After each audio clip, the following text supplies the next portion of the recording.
चले जी बिस्मिल्लाहिर्रहमानिर्रहीम। रब्बि इश्रह ली सदरी व यस्सिर ली अमरी वहलुल उक़दतम मिन लिसानी यफ़क़हू क़ौली रब्बि ज़िदनी इल्मा।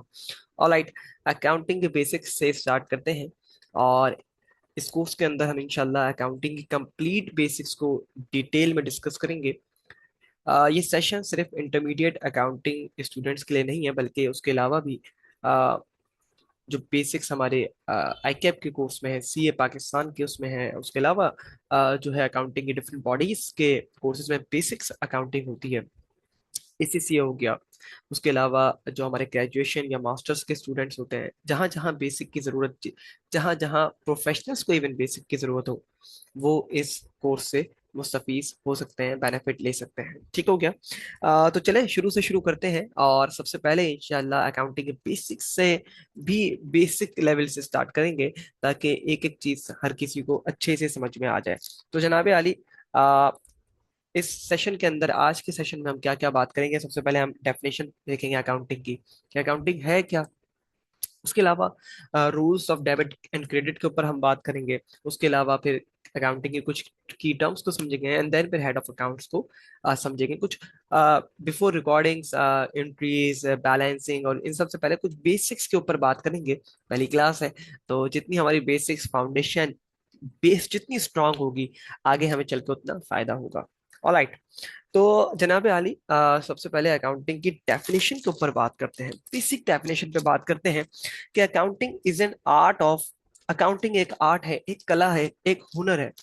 किस चीज का? रिकॉर्डिंग का, analysing and summarising. Recording, analysing and summarising of what? Of business transactions. Accounting एक आर्ट है, रिकॉर्डिंग, एनालाइजिंग एंड समराइजिंग। अब नीचे मैंने तीनों लफ्जों को तोड़ के बयान किया हुआ है। ये तीन लफ्ज, ये तीन शब्द बड़े इंपॉर्टेंट है समझना। रिकॉर्डिंग, एग्जाम्पल ले लें एक क्रिकेट या फुटबॉल मैच की। उसमें क्या होता है, मैच जब लाइव आ रहा होता है वो रिकॉर्ड हो रहा होता है। ऐसे ही हम अगर एक बिजनेस ट्रांजैक्शन की बात करें, तो जनाब आली एक बिजनेस के अंदर डेली की जो एक्टिविटीज होती हैं, जो ट्रांजैक्शंस होती हैं, उसको लिखत पढ़त करना। फॉर एग्जाम्पल, डेली सामान अगर खरीदा तो उसकी लिखत पढ़त, सेल्स की डेली बेस पे उसकी लिखत, कोई और एक्सपेंसेस पे कर दिए आपने अपने एम्प्लॉय को, सैलरी दे दी, जगह का रेंट दे दिया, इस तरह के एक्सपेंसेस को लिखना, this is recording of transaction, this is recording of transactions. तो पहला phase, accounting is an art of recording, art of recording. अब क्योंकि ये तीनों बातें, रिकॉर्डिंग, एनालाइजिंग एंड समराइजिंग, किस पे अप्लाई होंगी जनाब अली? बिजनेस ट्रांजैक्शंस के ऊपर। किस पे अप्लाई होंगी? बिजनेस ट्रांजैक्शंस के ऊपर। तो हमने बिजनेस ट्रांजैक्शन के एम्बिट में, एम्ब्रेला में रह के सोचना है। तो बिजनेस के अंदर जो रिकॉर्डिंग की बात है वो क्या है, कि डेली एक्टिविटीज, डेली ट्रांजेक्शन्स को रिकॉर्ड करना। डन हो गया। सेकंड फेज क्या आया हमारे पास? एनालाइजिंग। एनालाइजिंग मतलब अपने बिजनेस के हालात और वाकयात और ट्रांजेक्शन्स को देख के हमारा एक थिंकिंग प्रोसेस जनरेट करना, कि यार अगर मैं ऐसे कर लूं तो क्या हो जाएगा। वही अपनी क्रिकेट की एग्जाम्पल अगर हम ले लें, तो क्या होता था एनालाइजिंग में? बीच में जो है ना, दो एक्सपर्ट्स, बुड्ढे बाबे वगैरह बैठ के, और वो मशवरे कर रहे हैं, अपने चीजें कर रहे हैं, मतलब कि ऐसा हो जाएगा तो ये हो जाएगा, ऐसा हो जाएगा तो ये हो जाएगा, ये ऐसे पिच हो जाएगी तो इतना रन होगा तो चेस हो जाएगा, ऐसा वेदर हो जाएगा, अगर बारिश हो जाए तो ये हो, इस तरह की बात। हम भी बैठ के अकाउंटिंग में अपना एनालाइज कर रहे हैं, यार हमारी सेल्स, हम अगर फला जगह से माल उठा लें और सस्ता माल उठा लें और उसको इसी रेट पे बेचें तो हमारा प्रॉफिट मार्जिन बढ़ जाएगा। अगर हम दूसरे टाइप के कस्टमर्स को टारगेट करें, बड़ी लोकेलिटी में अपनी शॉप खोल लें, बराबर में हमारा एक कॉम्पिटिटर है उसको खरीद लें, इस तरह के थिंकिंग प्रोसेस बनाना। ठीक है। तो accounting is an art of recording. Recording what? Daily transactions का जो है, ट्रांजेक्शन्स को रिकॉर्ड करना। एनालाइजिंग, थिंकिंग प्रोसेस जनरेट करना। And then in the end summarizing. Summarizing, summarizing हमारा actual result, actual result in the end financial statement बना के देखना कि भाई जो मैंने सोचा था क्या वैसी हुआ कि नहीं हुआ। हमने सोचा था यार इस दफा इतनी सेल करेंगे, जरा पूरे साल की सेल जमा करो, देखो उतनी हुई कि नहीं हुई। हमने सोचा था इतनी जो है हमारा प्रॉफिट होगा, क्या उतना हुआ कि नहीं हुआ। ठीक है। और अगर मैं क्रिकेट के एग्जाम्पल पे आ जाऊं, तो वही बात, जो सोचा था कि ये जीत जाएगा, अगर ये हो गया तो ये हो जाएगा, अगर ये हो गया तो ये हो जाएगा, तो जनाब अली क्या ऐसा हुआ कि नहीं हुआ। एंड रिजल्ट, एक्चुअल रिजल्ट क्या हुआ। Accounting is an art of recording, analysing and summarising of what cricket match नहीं, फुटबॉल मैच नहीं, business transaction. Accounting is an art of recording, analyzing, and summarizing business transactions. I hope you got my point. All right. इसी definition को थोड़ा सा खोल के American institute of certified public accountant AICPA ने कैसे बयान किया, इसको भी हम थोड़ा सा देख लेते हैं। Accounting is an art of recording, classifying एक एडिशनल लफ्ज है, summarising and interpreting financial transactions, to communicate the results to interested parties. थोड़ा सा यहाँ पे डिटेल में बात है। कुछ लफ्ज हैं, क्लासिफाइंग जैसे एक नया लफ्ज है, जो कि हमने पीछे भी डिस्कस नहीं किया, बट आप यकीन माने हम जैसे जैसे अपने कोर्स को आगे बढ़ाएंगे, ये क्लासिफाई का लफ्ज आपको समझ में आ जाएगा। ठीक हो गया। इंटरेस्टेड पार्टीज की बात करो तो हमारे जो यूजर्स ऑफ फाइनेंशियल स्टेटमेंट होता है वो इंटरेस्टेड पार्टी की डेफिनेशन में आता है। अगेन जब हम अकाउंटिंग के प्रिंसिपल्स को डिस्कस करेंगे थोड़े टाइम बाद, तो ये चीजें आपको और अच्छे से क्लियर होंगी। अभी डे वन पे समझना थोड़ा सा मुश्किल हो सकता है। ठीक है। तो मैं इस चीज पे भी बात नहीं करना चाहूंगा। ठीक हो गया। मैंने एक डेफिनेशन रख दी कि एक वेरीफाइड इंस्टीट्यूट की डेफिनेशन भी आप सामने देख लें, और अक्सर किताबों में ये डेफिनेशन आपको मिल जाएगी।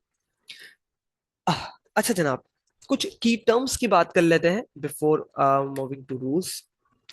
ट्रांजैक्शन एक इवेंट जो कि आपका बिजनेस के अंदर हो रहा हो, मतलब परचेज कर लिया माल, ऐसे लिखा हो इंग्लिश में। ठीक है। Purchase goods for rupees this this this, sold goods for rupees this this this, माल बेच दिया, माल परचेज कर लिया, कोई एक्सपेंसेस कर लिए, इस तरह की चीजें जो होती है ये इवेंट्स होते हैं। डेबिट, टी अकाउंट जब हम बनाएंगे तो उसमें हम लिखेंगे लेफ्ट हैंड साइड। और वैसे अगर मैं बताऊं तो डेबिट का मतलब प्लस भी होता है, डेबिट का मतलब माइनस भी होता है। अभी थोड़ी देर में हम इसके ऊपर इसका पोस्टमार्टम करेंगे। ठीक हो गया। जर्नल, जो हम ओरिजिनल एंट्रीज की कुछ ट्रांजेक्शन्स को रिकॉर्ड कर रहे होते हैं, वो लिखना, रिकॉर्डिंग, वो जर्नल कहलाता है। ट्रायल बैलेंस, जब सारे हम लेजर्स को जॉट डाउन कर लेते हैं, एक जगह लेके आ जाते हैं। Account tracks increase decrease in a specific term, थोड़ी देर में भी आपको ये चीजें समझ में आ जाएंगे अकाउंट क्या होता है, जिस जगह पे आप जाके एंट्री को रिकॉर्ड कर रहे होते हैं। डेबिट का साथ ही है क्रेडिट, इसका मतलब भी प्लस माइनस है।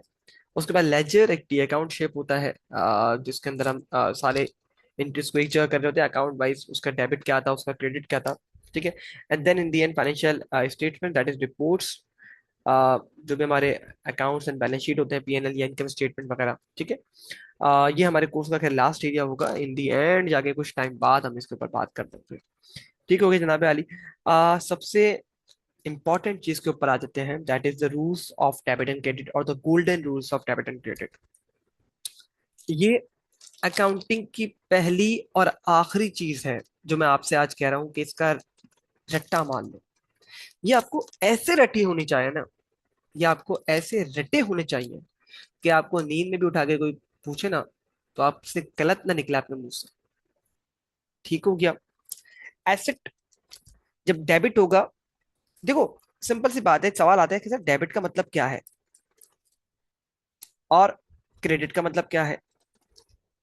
मतलब rules of debit and credit समझने से पहले हम ये जाने ना कि यार डेबिट क्या है, क्रेडिट क्या है। तो जनाब अली, डेबिट का मतलब प्लस भी है, डेबिट का मतलब माइनस भी है। ऐसे ही क्रेडिट का मतलब प्लस भी है, क्रेडिट का मतलब माइनस भी है। अब एकदम दिमाग बंदे का हिल गया यार, ये क्या सीन है, प्लस भी है माइनस भी है, मैं प्लस कब बोलूंगा माइनस कब बोलूंगा। Got it. तो इसीलिए ये 5 हेड्स ऑफ अकाउंट हमें जानना जरूरी है। पिलर्स ऑफ अकाउंट्स, अकाउंटिंग के पिलर्स कहलाते हैं ये। ठीक है। Asset, expense, revenue, capital, liability. अब गौर से देखिएगा, एसेट में जब इंक्रीज होगा तो वो कहलाएगा डेबिट, ऐसे ही एक्सपेंस में जब इंक्रीज होगा तो वो कहलाएगा डेबिट। वाइस वर्सा अपोजिट होगा, अगर डिक्रीज होगा तो क्रेडिट, और यहां पे भी अगर डिक्रीज होगा तो क्रेडिट। जबकि रेवेन्यू, कैपिटल एंड लाइबिलिटी, इनके लिए रूल्स अपोजिट है। अगर ये इंक्रीज होंगे तो क्रेडिट कहलाएगा, लाइक है, लाइक है। और जब ये डिक्रीज होगा तो डेबिट कहलाएगा। Are you getting this point? मैं रिपीट कर रहा हूं अपनी बात को। एसेट और एक्सपेंस, इनके हेड्स, इनके टाइटल्स जब इंक्रीज होंगे तो ये डेबिट कहलाएंगे, और डिक्रीज होंगे तो ये क्रेडिट कहलाएंगे। जबकि other three heads, that is revenue, capital and liability, ये जब इंक्रीज होंगे तो क्रेडिट कहलाएंगे, डिक्रीज होंगे तो डेबिट कहलाएंगे। अगेन ये आपको ऐसे रटे होने चाहिए। देखिए, जितनी बेस स्ट्रांग होती है ना, फाउंडेशन जितनी स्ट्रांग होती है, फिर बिल्डिंग उतनी जल्दी और उतनी अच्छी जम के खड़ी होती है। तो अगर आप अपनी अकाउंटिंग की बेसिक्स अच्छी करेंगे तो आगे आपको आपको ही फायदा होगा ना। तो ये रूल्स मैं अगेन बार बार कहता हूँ, ये आपको ऐसे रटे होने चाहिए जैसे मैं आपको सुना रहा हूँ। एसेट एक्सपेंस बढ़ते तो डेबिट, कम होते तो क्रेडिट। लायबिलिटी कैपिटल रेवेन्यू, बढ़ते तो क्रेडिट, कम होते तो डेबिट। ऐसे अगर आप फर रवानी से सुनाएंगे, ऐसा याद हो अगर आपको, तो इसका फायदा आपको ही होगा। ऑलराइट। तो जनाबे आली, आगे बढ़ते हैं और थोड़ी सी मजीद डिटेल जानते हैं। एसेट के अंदर क्या क्या चीजें आ जाती हैं, और एसेट होता क्या है बेसिकली। एसेट रिसोर्सेज को बोलते हैं जो कि ओन एंड कंट्रोल हो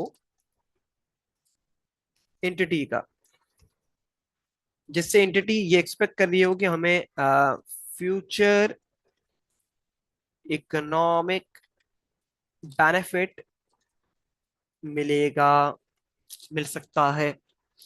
एसेट हर वो चीज है जो कि एक एंटिटी, एक कंपनी, एक बिजनेस जिसको ओन कर रहा हो, उसको कंट्रोल कर रहा हो, मतलब वो उसके कब्जे में हो चीज, और वो इकोनॉमिक बेनिफिट उस चीज से हासिल कर सकता है, जाहिरी फायदा कोई उससे हासिल कर सकता है। For example, cash. कैश उसके हाथ में है। जनाब आली, मेरे हाथ में है, मेरे कंट्रोल में है, कैश मेरा है।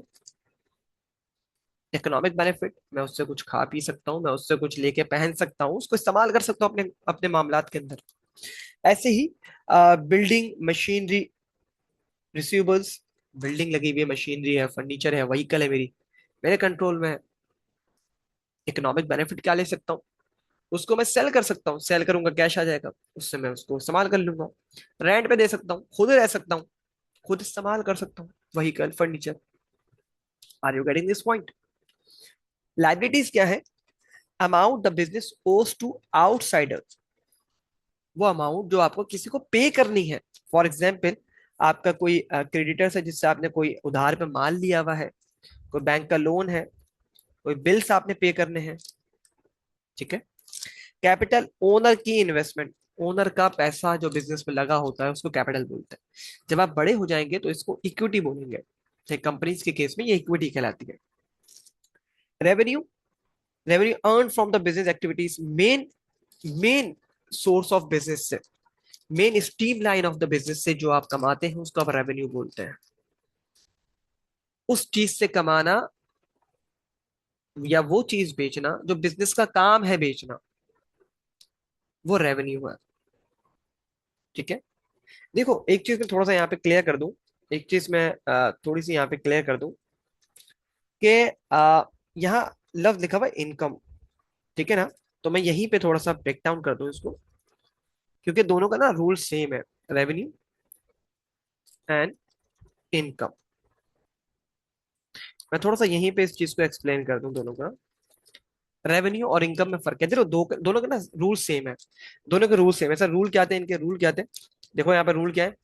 बढ़ता है तो, बढ़ता है तो इंक्रीज होता है तो credit, C R for credit. और डिक्रीज होता है तो डेबिट, दोनों का। ये रेवेन्यू का भी है, और जनाब अली ये इनकम का भी यही रूल है।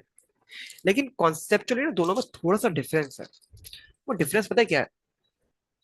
मेन सोर्स ऑफ बिजनेस से कमाया हुआ पैसा वो रेवेन्यू कहलाएगा। फॉर एग्जाम्पल, लेट से एक ट्रेडिंग बिजनेस की बात कर लेते हैं, किसी बेकरी की बात कर लेते हैं। बेकरी पे लेट से आपके पास जो है ना बन वगैरह रखे हुए हैं, ठीक है, फॉर एग्जाम्पल ब्रेड है, बटर है, ठीक है। जब वो सेल करेगा तो वो बोलेगा मेरा रेवेन्यू हो गया, ठीक हो गया। उसके अलावा लेट से जूसेस रखे हुए हैं उसके पास, सॉफ्ट ड्रिंक्स रखी हुई है उसके पास, वो उनको भी सेल करेगा तो बोलेगा मेरा रेवेन्यू हो गया, क्योंकि वो उसने रखे हुए ही बेचने के लिए ही थे। अब लेट से उसने अपनी उसी बेकरी में इस्तेमाल करने के लिए मोबाइल फोन रखा हुआ है। एक बंदा आया, बंदे ने देखा यार अच्छा लग रहा है, और अच्छे पैसे लगा दिए फोन के, उसने वो फोन उठाया बेच दिया। अब जनाब ये फोन बेचना उसका बिजनेस नहीं था, फोन बेचना उसका बिजनेस नहीं था। तो ये जो पैसा आएगा इसको वो, वैसे तो यहाँ पे एसेट डी रिकग्नाइज हो रहा होगा, बट एक बात है समझाने के लिए कह रहा हूँ कि ये अदर सोर्स से पैसा आ रहा है मेरे पास, तो मैं इसको इनकम रिकॉर्ड कर लूंगा। या इसको और अच्छी एग्जाम्पल हम ले सकते हैं, लेट से उसके बाद थोड़ा सा स्पेस खाली हो गया एकदम से, बेकरी की थोड़ी सेटिंग वगैरह चेंज की, थोड़ा सा स्पेस खाली हो गया। उस जगह पे उसने दो चार जो ना जो एरिया में शॉप्स वगैरह थी, उन पे बंदे काम करते थे, उनको बाइक की पार्किंग का मसला होता था, उसने पार्किंग लगाने को दे दी। और उसके लेट से कुछ अमाउंट चार्ज करने लगा मंथली बेस पे कि यार मैं आपको स्पेस दे रहा हूँ। तो अब ये जो इनकम आ रही है ये अदर इनकम क्लासिफाई होगी, ये अदर इनकम रिकॉर्ड होगी, ये इनकम रिकॉर्ड होगी। ये रेवेन्यू नहीं है, क्योंकि ये मेन सोर्स से कमाया गया पैसा नहीं है। इन शॉर्ट, जो चीज बेचना आपका काम था, अगर आपने वही बेच के पैसा कमाया है तो जनाबे अली ये रेवेन्यू है। उसके अलावा अगर किसी और सोर्स से पैसा आ रहा है तो वो रेवेन्यू नहीं है, ठीक हो गया। वो इनकम में भी क्लासिफाई होगा। Expense, cost incurred to run the business, वो चीजें जो बिजनेस को चलाने के लिए खर्चा करना जरूरी है, ठीक है ना, जिसकी वजह से बिजनेस के अंदर इकोनॉमिक बेनिफिट आएगा, जिसकी वजह से बिजनेस का रेवेन्यू जनरेट होगा, बिजनेस चलेगा जिसकी वजह से, ये वो खर्चा है। सही है, फॉर एग्जाम्पल अपने एम्प्लॉयज को सैलरी देना, सैलरी इज एन एक्सपेंस। क्यों एक्सपेंस है? भाई अगर मैं सैलरी नहीं दूंगा तो वो काम नहीं करेगा मेरे लिए। मैं जिस जगह पे काम कर रहा हूँ, जिस जगह पे मेरा बिजनेस सेटअप हुआ हुआ है, वो जगह मैंने रेंट पे ली हुई है। तो अगर मैं उस जगह का रेंट नहीं दूंगा तो जो लैंडलॉर्ड है मुझे बाहर निकाल देगा। तो रेंट इज एन एक्सपेंस, कि ये खर्चा करना जरूरी है in order to run the business, ठीक है। आई होप ये 5 heads of account, pillars of accounting, ये आपको क्लियर हो गए होंगे। Asset, expense, liability, capital, revenue, ठीक हो गया। अगेन सेम रूल्स को मैं थोड़ा सा और इजी वे में यहाँ पे एक्सप्लेन किया हुआ है। And that's it, we are done with this session. I hope and expect के आपको इस सेशन में की गई तमाम चीजें समझ में आई होंगी। स्टिल अगर किसी का कोई भी सवाल है, आ, तो आप बिल्कुल मुझसे पूछ सकते हैं, आप कमेंट्स के जरिए पूछ सकते हैं, या मुझसे डायरेक्टली आप कांटेक्ट भी कर सकते हैं। तो इंशाल्लाह जो भी आपके प्रॉब्लम्स होंगे वो फौरन से हल किए जाएंगे, ठीक है भाई। Thank you very much, Allah Hafiz.